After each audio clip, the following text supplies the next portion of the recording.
साजिश, अपराध अक्सर दबे पांव चलकर आते हैं। उनकी आहट कोई सुन नहीं पाता। फर्श पर बहता हुआ खून भी ऐसे ही किसी अपराध की ओर इशारा कर रहा है। नमस्कार, सावधान यूपी फाइट बैक नाउ के इस नए एपिसोड में मैं गौरव चोपड़ा आपका हार्दिक स्वागत करता हूं। कहते हैं कि कुछ दाग ऐसे होते हैं जो लाख धोने पर भी निशान छुट जाते हैं। उस बड़ी सी हवेली में भी एक अपराध के निशान मिटाए जा रहे हैं। किसका था वो बहता हुआ खून? वो इंसान कौन था जिसकी बेचैनी लगातार बढ़ती जा रही थी? आखिर क्या था इस घटना के पीछे का सच? इन्हीं सवालों के जवाब जानने के लिए आइए आगे देखें।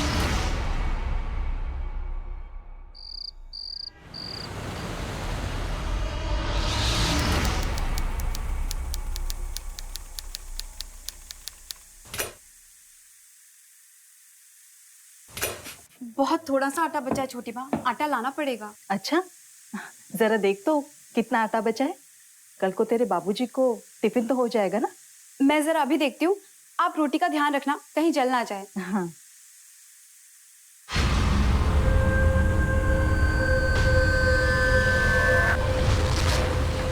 कल सुबह की रोटी बन जाएगी, शाम की रोटी के लिए आटा लाना पड़ेगा।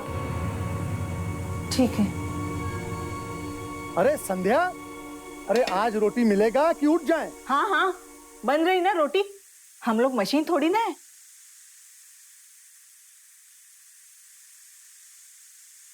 ये ले बेटा, अपने बाबूजी को दिया, नहीं तो चिल्लाने लगेंगे।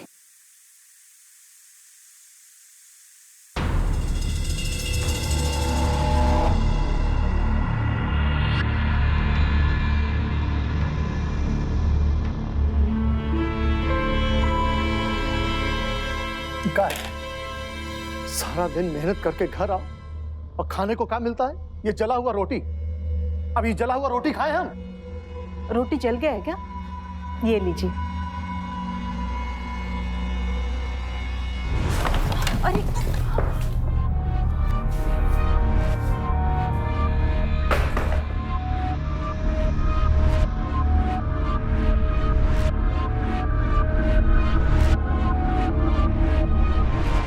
इस घर में कभी कुछ ठीक रहता है क्या?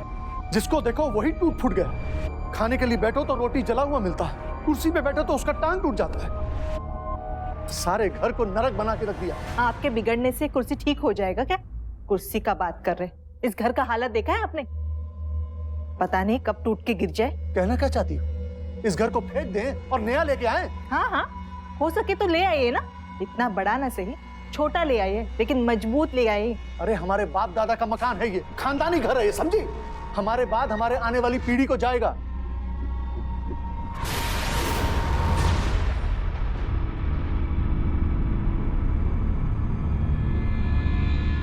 आओ बेटा, बैठ के खाना खाओ।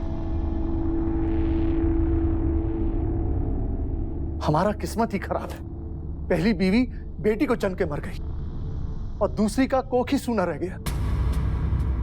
अरे अगर एक बेटा होता तो ये मकान उसके नाम को जाता, पर हमारा ऐसा किस्मत कहां। अलमारी में डॉक्टर का रिपोर्ट रखा हुआ है, निकाल कर देखिएगा।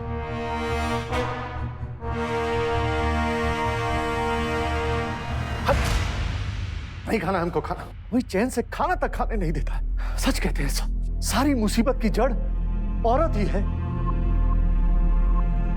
तुम क्या देख रही हो हमें? हमारी जिंदगी की सबसे बड़ी मुसीबत तुम ही हो। अगर तुम नहीं होती तो हमें कोई परेशानी नहीं होती।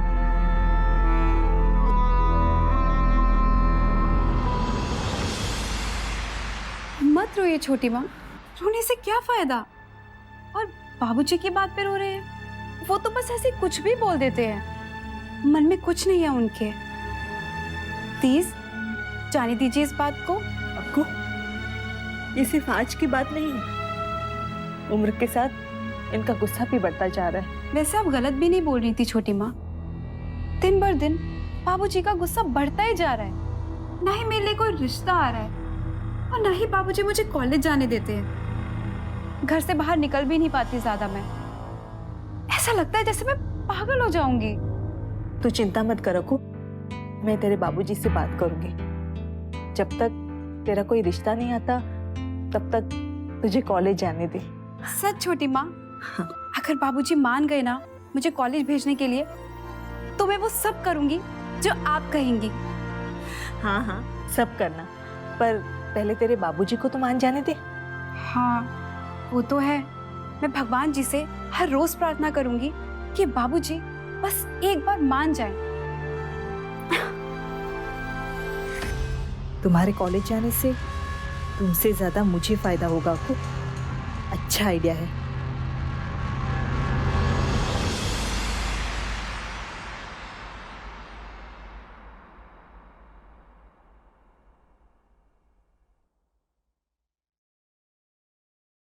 मुझे जो कहना है आप कह लीजिए, लेकिन कम से कम अपनी बेटी का तो ख्याल कीजिए ना। उसकी उम्र की सारी लड़कियां या तो उनकी शादी हो गई है या तो वो पढ़ने जाती है। अक्कू बेचारे दिन भर घर में ही अकेली पड़ी रहती है। आपने सोचा है कभी उसके ऊपर क्या असर पड़ता रहेगा? वाह संध्या देवी, वाह, क्या बात है। आज अपनी सौतेली बेटी पे बहुत प्यार आ रहा है। बेटी की ममता के लिए कोई तमगा मिल रहा है का? वो हमारी बेटी, हमें जो अच्छा लगेगा उसके लिए करेंगे। उसकी चिंता करने की आपको कोई जरूरत नहीं।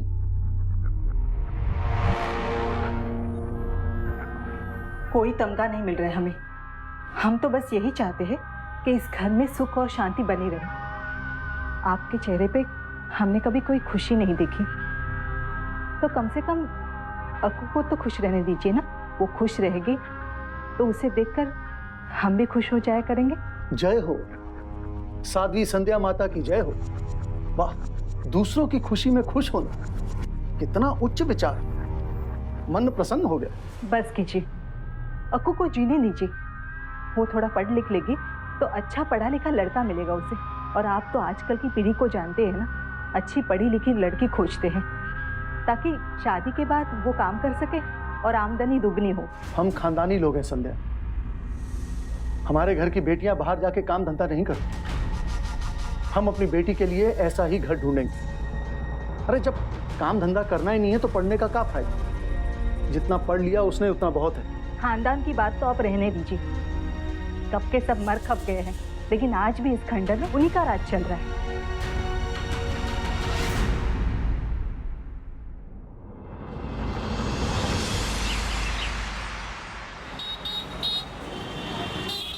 भैया जरा टमाटर देना, आधा किलो देना।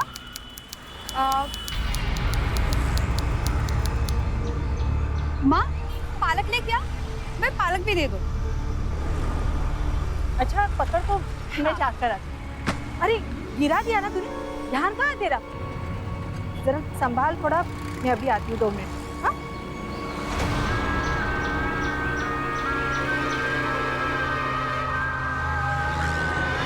अरे आपकी तो बहुत सारी सब्जी गिर गई, लाइए मैं उठा देता हूँ।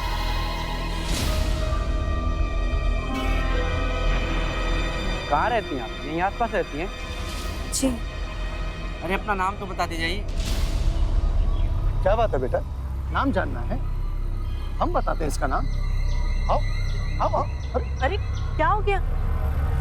कौन है ये हमारी बेटी का नाम जानना चाहते हैं, बहुत उत्सुक है नाम जानने के लिए। यही बताने और दिखाने के लिए इन्हें लेके जा रहे हैं। आओ बेटा, आओ आओ। अक्कू तुम आगे बैठो।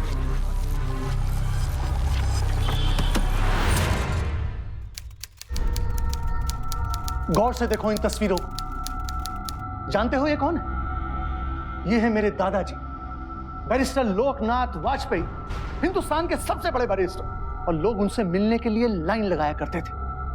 और जो उनके दोस्त भी कोई आम आदमी नहीं हुआ करते, बड़ी बड़ी हैसियत और औकात वाले लोग हुआ करते थे। और जिससे तुम नाम पूछ रहे हो ना बेटा, जानते हो वो कौन है? वो है इनकी पड़पोती, समझे? और अब तुम बताओ बरखुदार, तुम्हारी क्या औकात? किस खानदान से हो तुम? अरे रहे होंगे आपके दादाजी बैरिस्टर, इससे मुझे क्या? अरे मैं तो बस इनकी मदद करने आया था कि आपका लंबा चौड़ा भाषण सुनना पड़ गया मुझे। दिमाग तो ठीक है ना आपका? पागल हो गए क्या? क्या कहा? पागल का तुमने हमें?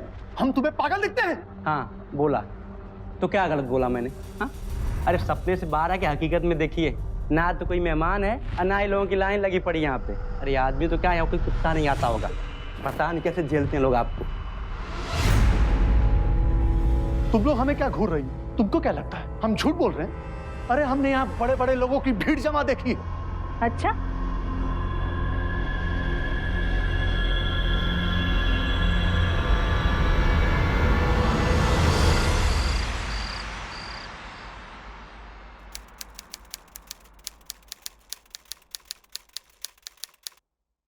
ये क्या तुम सारा दिन बैठ के फालतू का किताब पढ़ती रहती हो? जाओ जाके चाय लेके आओ मेरे लिए।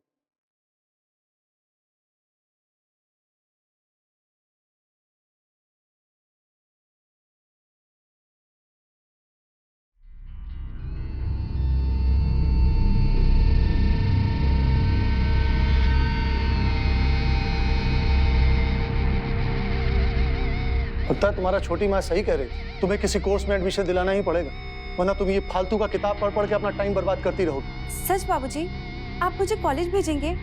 मैं कोई भी कोर्स करने को तैयार हूँ। हाँ हाँ, करवा दूंगा एडमिशन, लेकिन एक बात का ख्याल रहे, तमीज से जाना और सीधा कॉलेज से घर वापस आना। अगर हमें तुम्हारे बारे में कुछ भी ऐसा वैसा पता चला तो समझ लेना हम अपनी बेटी का कोई भी बदनामी बर्दाश्त नहीं कर पाएंगे। बाबूजी, मैं आपसे वादा करती हूँ, ऐसा कुछ भी नहीं होगा। आप मुझ पे भरोसा रखिए। बाबूजी मुझे कॉलेज भेजने के लिए मान गए। सब कुछ आपकी वजह से हुआ है छोटी माँ। आप सचमुच बहुत अच्छी है।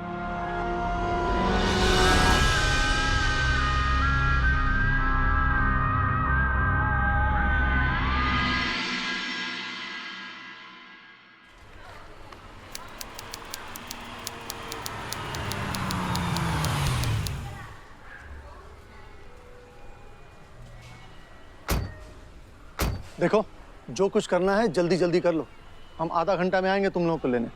ठीक। चलो।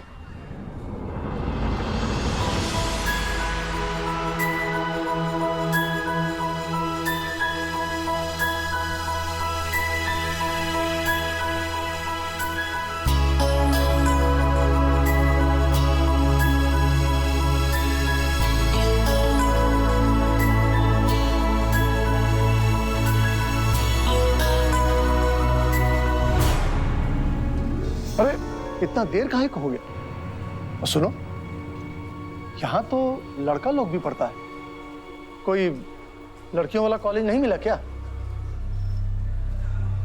अच्छा अच्छा ठीक है, यहीं पढ़ो, लेकिन सुनो, सिर्फ पढ़ाई करना और कुछ नहीं। हमारी और हमारे खानदान की इज्जत का ख्याल रखना। बाबूजी, मैं ऐसा कुछ भी नहीं करूंगी जिससे आपके और हमारे खानदान पर कोई भी दाग लगे। आप निश्चिंत रहिए। चलो।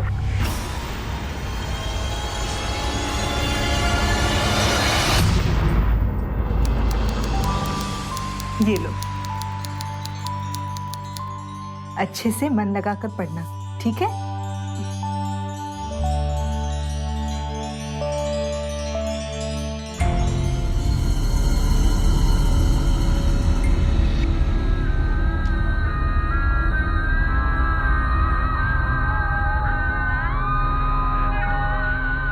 सुनो,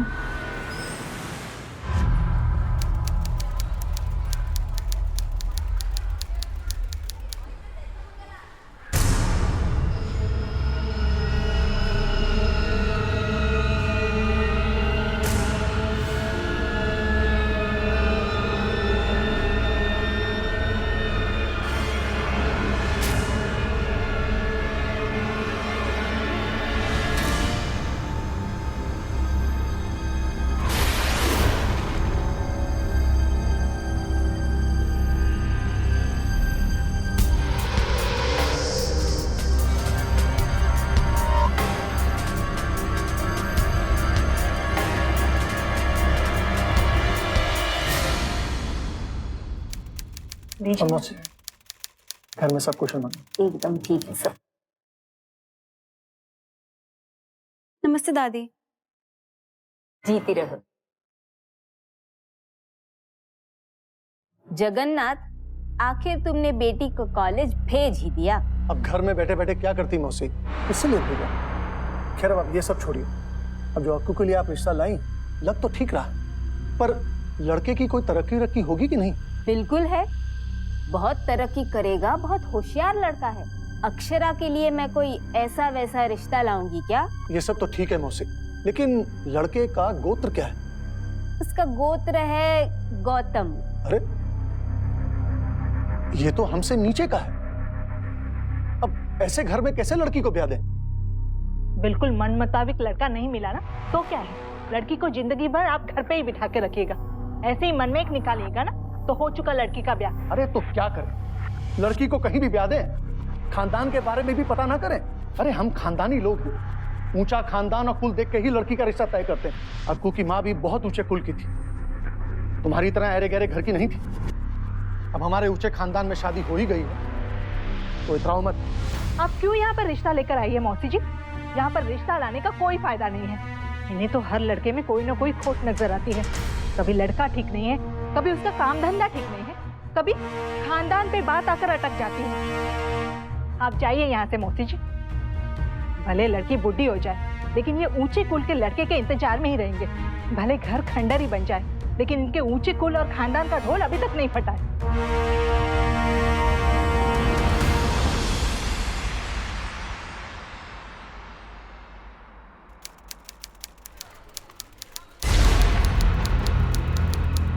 हमारा नाम राहुल है और तुम्हारा?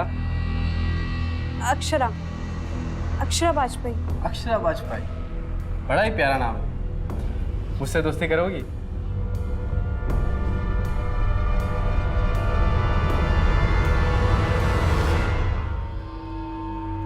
अरे आप इतना घबरा क्यों रही है? मैं क्या इतना बुरा हूँ क्या? चलो कोई बात नहीं, कैंटीन में मेरे साथ कम से कम एक कप कॉफी तो पी लीजिए। यकीन मानिए मेरा और कोई मतलब नहीं है, मैं तो सिर्फ आपसे दोस्ती करना चाहता हूँ। देखिए मैं ऐसी वैसी लड़की नहीं हूँ, मुझे किसी से कोई दोस्ती नहीं करनी। अब प्लीज मेरा पीछा करना बंद कर दीजिए।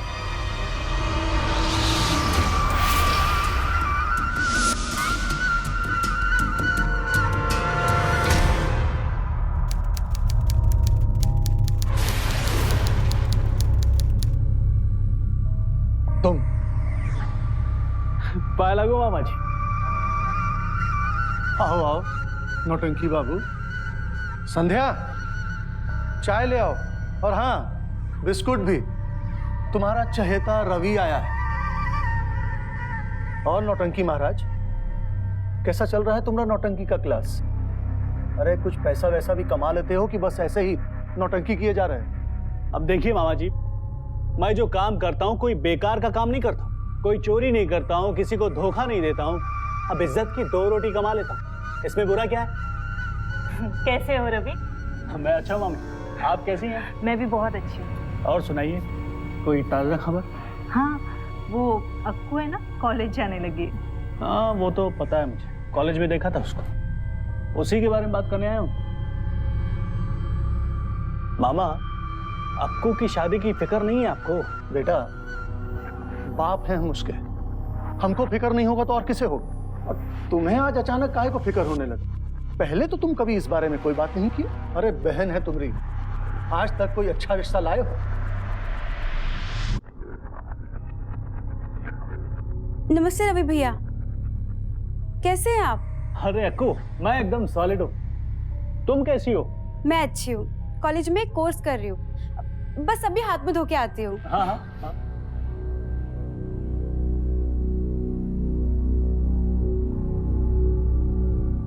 अक्कू कॉलेज में सबकी चहेती बन गई है, बहुत ही जल्दी बहुत सारे दोस्त बना लिया उसने, और कुछ तो लड़के भी दोस्त हैं उसके, और बहुत ही जल्द बॉयफ्रेंड भी बना लेगी। अब उसके लिए लड़का देखने की क्या जरूरत है? अरे क्या हो गया आपको? लड़कों से सिर्फ दोस्ती की है ना, उसमें गुस्सा करने की क्या जरूरत? ये इसका क्या करेंगे आप? अरे सुनिए तो, कहाँ जा रहे हैं आप? अक्कू अपने बाबूजी से माफी मांग ले, उनको बोल दे कि उस लड़के से तू कभी नहीं मिलेगी। बोल ना अक्कू, अक्कू बता ना। छोड़ मत, जाने दीजिए ना, माफ कर दीजिए उसे, जवान है, जवानी में ऐसा गलती सबसे हो जाता है। अक्कू तूने कुछ ऐसा वैसा तो नहीं किया है ना? ऐसा वैसा?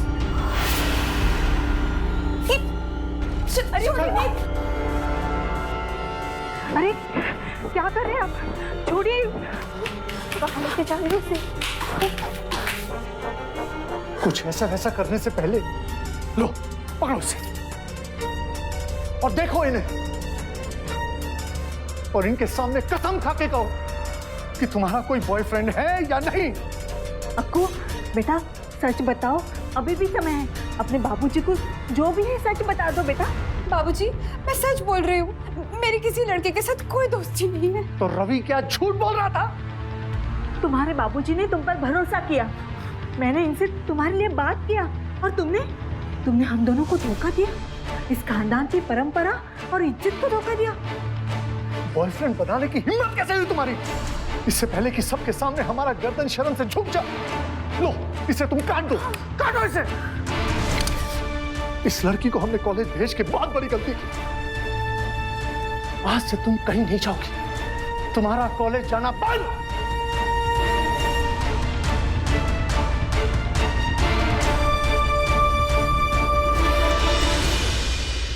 वो अक्कू, मुझे उसके बारे में कुछ नहीं सुनना। एक बार मैंने कह दिया कि वो कॉलेज नहीं जाएगी तो नहीं जाएगी। हाँ कॉलेज तो नहीं जाएगी, पर मेरे साथ बाजार आ सकती है ना, या फिर कभी उसका सिनेमा देखने का मन करे तो ले जाऊं ना। ठीक है, लेकिन उस पर नजर बनाए रखना।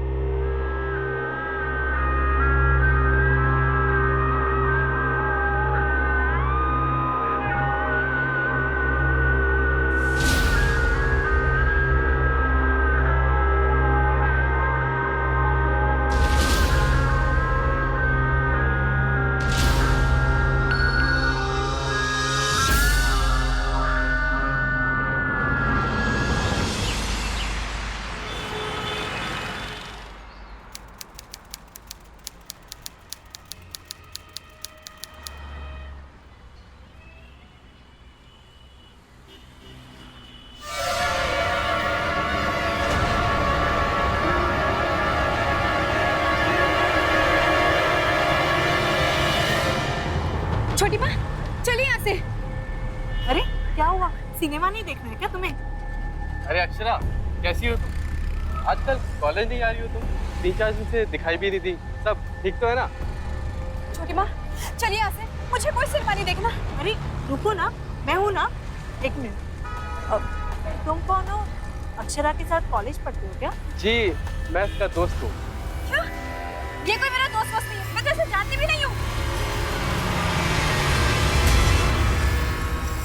अरे अक्षरा, मेरी बात तो सुनो। ठीक है, चले आप। छोड़ो मेरा हाथ। अक्षरा, तुम्हारे बाबूजी आ गए, चलो बेटा।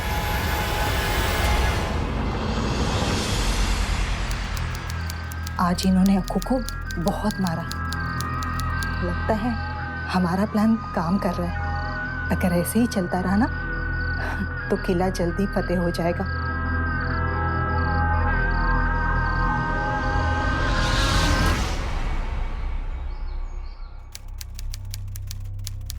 आए लगो मामा जी। जीते रहो। क्या बात है, इतनी जल्दी में मुझे क्यों बुलाया? कोई खास बात है क्या? खास बात तो है बेटा। दरअसल हम सोच रहे हैं कि पीछे नौकर वाले क्वार्टर की जो जगह उसे बेच दें। वैसे भी अब नौकर रखने की हैसियत तो हमारी है नहीं, फिर उस जगह का क्या फायदा। अब उस जगह को बेचकर अक्कू के दहेज के लिए अच्छी रकम आ जाएगी। अब अच्छा दहेज देंगे तो हो सकता है अक्कू के लिए कोई अच्छा लड़का भी मिल जाए।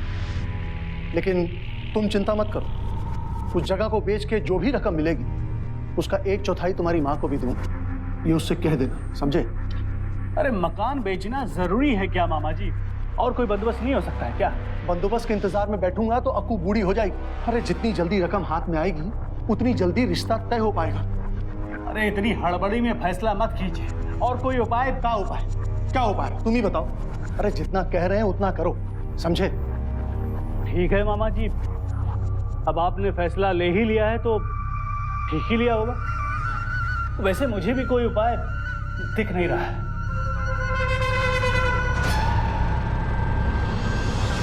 अब जो करना है जल्दी ही करना पड़ेगा।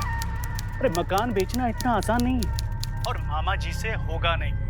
अरे करोड़ों का मकान है वो, ऐसे आसानी से नहीं जाने देंगे उसे।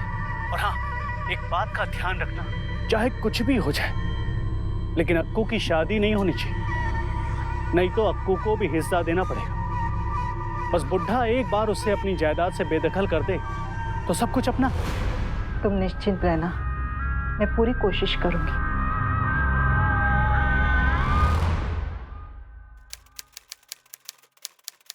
इस बार तुम्हारी बेटी के लिए बहुत अच्छा रिश्ता लाई हूँ। जगन्नाथ, इस बार मना मत करना। लड़का डॉक्टरी पढ़ रहा है, वो और उसका परिवार विदेश में रहता है।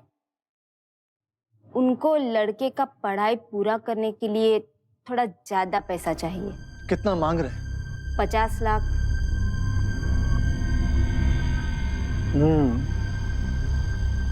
इतना तो शायद हो जाएगा। ये हुई ना बात, तो मैं उनसे बात करके मिलने का टाइम बताती हूँ। लेकिन जब तक रिश्ता पक्का ना हो जाए, वो लोग घर पर नहीं मिलना चाहते। थोड़े अलग तरह के लोग हैं। कह रहे थे पहली बार कहीं बाहर मिलेंगे। ठीक है, जैसा वो कहें। बाहर चौक पे जो बड़ा वाला होटल है, वहीं उन्हें मिलने के लिए बुला लो। देखिए, आप लोग बिल्कुल भी चिंता ना करें। दामाद जी की पढ़ाई का कुछ खर्च हम उठा लेंगे। हमारे दामाद बड़े डॉक्टर बनेंगे तो हमारा सर भी तो गर्व से ऊंचा हो जाएगा। तो ठीक है, आगे की बात तय कर लेते हैं। क्यों जगन्नाथ जी? जी जरूर जरूर। बच्ची बहुत ही प्यारी है। तुम काहे इतना परेशान हो? सब कुछ ठीक ही तो चल रहा है। हमें तो लगता है कि अक्कू का रिश्ता यहीं पे तय हो जाए और जल्दी से जल्दी इसकी शादी भी कर देंगे। देखिए, रिश्ता पक्का होने जा रहा है तो मुंह तो मीठा करना ही पड़ेगा। कैसी हो अक्षरा? देखो, अक्षरा बहुत अच्छी लड़की है। उसका यहाँ पर रिश्ता तय हो रहा है। उसका पीछा करना छोड़ दो अभी। तुम्हारे बीच जो भी चक्कर था ना, वो भी खत्म हो गया है। क्यों उसके पीछे पड़े हो तुम? क्यों उसकी प्यार की दुआएं देते फिर रहे हो? वो तुमसे प्यार नहीं करती। तुम सुधरने वालों में से नहीं। अरे रिश्ता तय होने वाला था तेरा, लेकिन तेरी गंदी हरकत की वजह से सब खाक में मिल गया। बाबूजी, आपको कोई गलतफहमी हुई? मैं तो उस लड़के को जानती भी नहीं। फिर झूठ बोली तू ऐसे नहीं सुधरेगी। अरे मत मारिए ना इसे बेदर्दी से। ऐसा क्या किया है इसने? उस लड़के की तरफ उसने आंख उठाकर भी देखा। और अगर इसी वजह से उन्हें ये रिश्ता तोड़ना है तो नहीं चाहिए हमें ये रिश्ता। हमें नहीं देनी ये लड़के ऐसे फालतू परिवार में।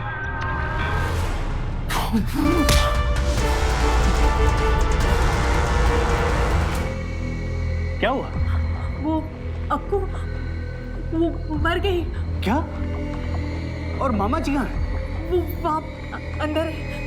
अरे रवि सुनो।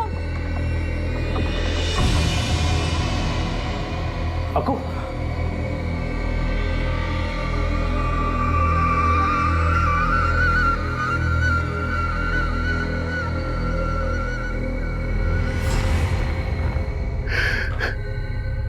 ये मैंने क्या कर? मामी, मामा जी को बाहर लेकर जाइए। चलिए।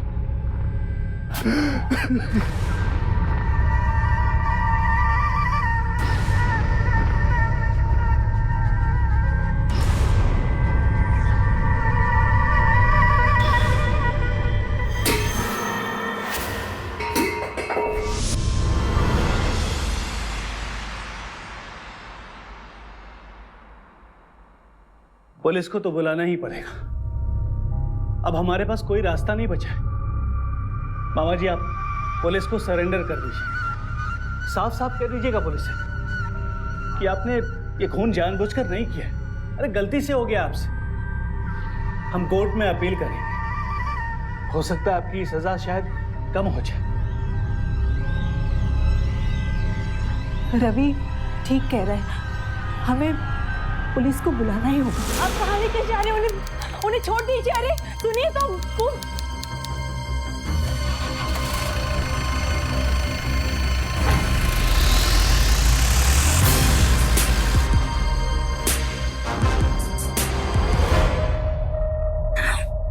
ये हुई ना बात, तीर एकदम सही निशाने पर लगा है। अब बस इतना कर देना कि जायदाद मेरे नाम हो जाए, बस। सब कुछ तुम रख लोगे तो मैं क्या झुंझुना बजाऊंगी? जो कुछ भी तुम्हें मिलेगा ना, उसमें से आधा हिस्सा मुझे देना होगा, समझे ना? अरे हाँ हाँ, पहले जायदाद तो मिल जाने दो। एक मासूम लड़की अपनों के ही लालच और दरिंदगी का शिकार बन गई। हालांकि संध्या ने अक्षरा की मौत का प्लान नहीं बनाया था, पर उसकी मौत से उसे कोई पछतावा भी नहीं था। कैसी गिरी हुई मानसिकता के लोग थे ये, जो एक मासूम की मौत का जश्न मना रहे थे। एक ऐसी लड़की की मौत का जश्न मना रहे थे जिसने अपनी सौतेली मां पर अपनी सगी मां से ज्यादा विश्वास किया। संध्या और रवि अब जगन्नाथ की प्रॉपर्टी हड़पने के लिए क्या करने वाले थे?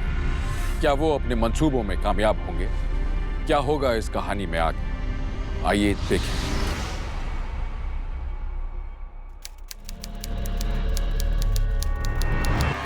रिपोर्ट के अनुसार अक्षरा की मौत खून बहने से नहीं, दम घुटने से हुई है।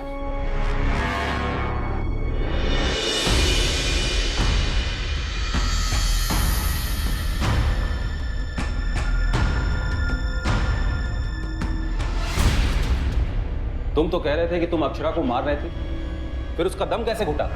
पता नहीं इंस्पेक्टर साहब, हम सच कह रहे। हम तो सिर्फ उसे मार रहे थे, उसका खून निकलने लगा और मर गई। फिर से याद करो, कहीं मारते मारते तुमने उसका गला तो नहीं दबा दिया? नहीं इंस्पेक्टर साहब। ये तो मानने को तैयार ही नहीं है कि अक्षरा का इसने गला दबाया है। तो फिर अक्षरा के गले पर उंगलियों के निशान किसके? अजीब बात है, ये पूरी तरह से सच नहीं है। इस कहानी के अभी और पन्ने खुलने बाकी हैं। आप यहाँ जगन्नाथ जी से मिलने आई हैं? जी। अच्छा एक बात बताइए, जब जगन्नाथ जी अक्षरा को पीट रहे थे तो क्या उसका गला भी दबाया था? जी, वो मैंने उन्हें मारते हुए देखा था, पर गला दबाते हुए नहीं देखा था। वो थोड़ी देर के लिए मैं बाहर गई थी, हो सकता है। आप बाहर क्यों गई थी? वो उनको रोकना बहुत ही मुश्किल हो गया था, तो मैं बाहर कुछ खोजने गई ताकि उसे दिखा के डरा के उन्हें रोका जा सके।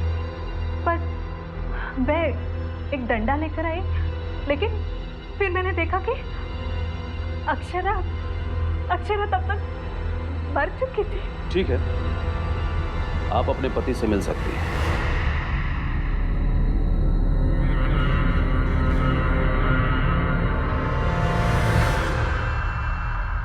बहुत जबरदस्त खबर है, बुढ़ा मुझे अपनी पावर ऑफ अटॉर्नी देने के लिए तैयार हो गया।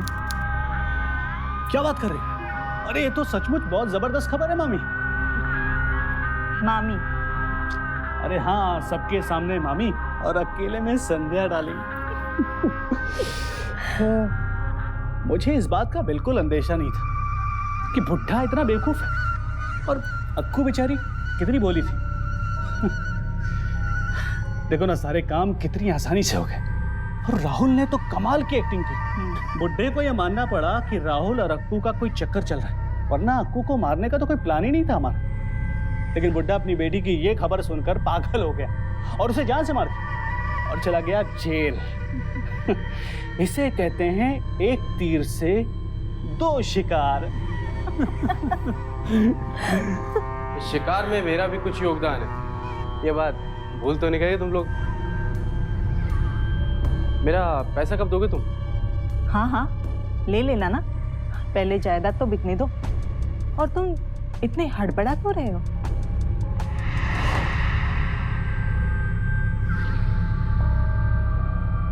जायदाद बिक जाए तो सबसे पहले मैं BMW गाड़ी खरीदूंगा,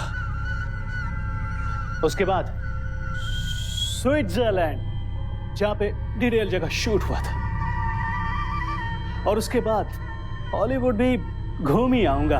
लगता है रवि सारा पैसा खुद ही हजम करना चाहता है। अगर नहीं दिया तो परेशानी खड़ा कर सकता है। कुछ तो करना पड़ेगा।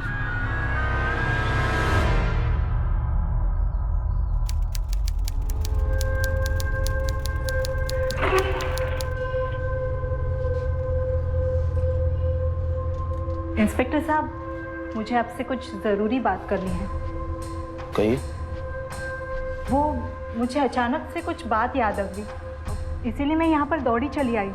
मुझे लगता है कि आपको इस केस में उससे कुछ मदद मिल सकती है। वो उस दिन अक्षरा ज़मीन पर गिरी पड़ी थी ना, तो मुझे और इनको लगा कि वो मर गई है। तभी इनका भांजा वहाँ पर आया था, तो उसने मुझे बोला कि इनको बाहर लेके जाने के लिए। हाँ, तो वो काफ़ी देर तक उनके साथ अकेला था। 15 मिनट बाद वो बाहर निकला, तो मुझे लगता है कि उसी ने अक्षरा का गला दबाकर उसे मार दिया होगा। लेकिन वो ऐसा क्यों करेगा? क्योंकि उसकी नज़र हमारे जायदाद पर काफ़ी दिनों से गड़ी हुई थी, इसीलिए उसने अक्षरा को गला दबाकर मार दिया होगा। इसका मतलब हमें रवि से पूछताछ करनी पड़ेगी।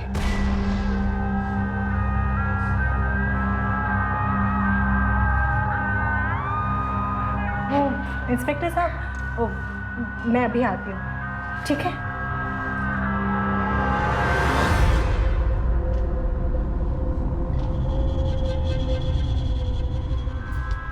सुनो, पुलिस को लगता है कि अक्कू की जान बुड्ढे के पीटने से नहीं हुई है, बल्कि उसका गला दबाने से हुई है। उन्हें शक है कि तुमने ही उसका गला दबाकर उसे मार दिया है। तो अपनी जान बचानी है ना, तो भागो यहाँ से।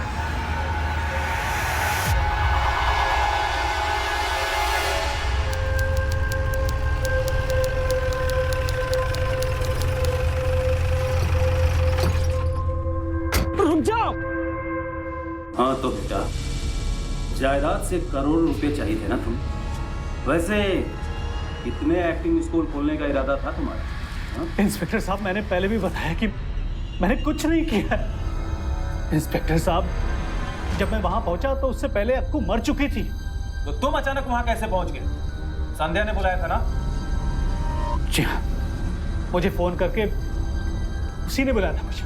संध्या ने तुम्हें ही क्यों बुलाया? वो तुम्हारी माँ को बुला सकती थी, तुम्हारे पिताजी को बुला सकती थी, किसी पड़ोसी को बुला सकती थी। उसने तुम्हें ही क्यों बुलाया? मुझे क्या पता इंस्पेक्टर साहब, आप उसी से पूछ लीजिए ना। वो तो हम पूछ ही लेंगे। अपने हाथ दिखाओ।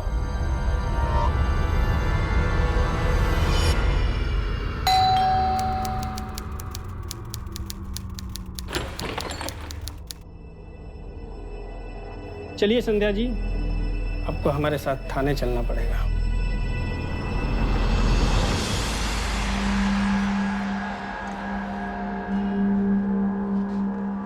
इंस्पेक्टर तिवारी को लगता है कि ये मर्डर मैंने किया है। अब अगर वो तुमसे पूछे तो तुम कह देना कि मेरे आने से पहले ही अक्कू मर चुकी थी।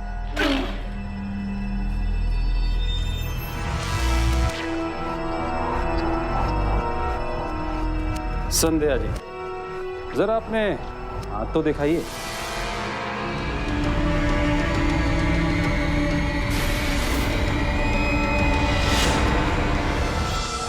हमारा शक सही निकला।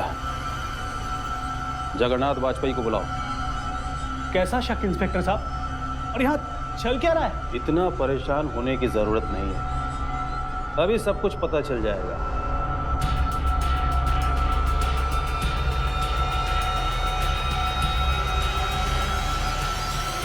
वाजपेयी जी, आपने अपनी बेटी का खून नहीं किया है। क्या मतलब? आप कहना क्या चाहते हैं इंस्पेक्टर साहब? मैं ये कहना चाहता हूं कि आपको फंसाया गया है और असली कातिल आपके सामने बैठे। ये आपका भांजा रवि, इसी ने आपकी बेटी का खून किया है। चुप बैठो तुम, कुछ मत बोलो। वो मैं आपको बाहर लेकर जा रही थी ना, तभी इसी ने अक्कू का गला दबाकर उसे मार दिया था। ना ना ना संध्या जी, अक्षरा का खून रवि ने नहीं किया। अगर रवि ने अक्षरा का गला दबाया होता तो अक्षरा के गले पर रवि के नाखून के निशान होते, लेकिन अक्षरा के गले पे रवि के नाखून के निशान नहीं। अक्षरा के गर्दन पर जिसके नाखून के निशान मिले, उसके नाखून नुकीले होने चाहिए, बिल्कुल आपके नुकीले नाखून के जैसे। ये देखिए, जगन्नाथ जी को लगा कि अक्षरा मर गई, इसलिए वो कुछ भी सोच समझ नहीं पा रहे थे और इसी मौके का फायदा उठाकर आपने अक्षरा का गला दबाकर उसे मार दिया। कितनी नीच औरत हो तुम। अरे अक्कू तो तुम्हें अपनी माँ से भी ज्यादा प्यार करती थी, तुमने उसे मार दिया। उसका गला दबाते हुए तुम्हारे हाथ नहीं कांपे? हाँ, नहीं कांपे मेरे हाथ। मैं नहीं मारा आपकी बेटी को। ऐसा मौका मैं अपने हाथ से कैसे जाने देती, जहाँ पे आपकी पूरी जायदाद की मालकिन मैं बनने वाली थी। इन दोनों को अक्षरा के खून के जुर्म में कानून से कड़ी सजा मिलेगी, और आपको भी अक्षरा को पीटने के जुर्म में सजा मिलेगी। डाल दो इन तीनों को लॉकअप में।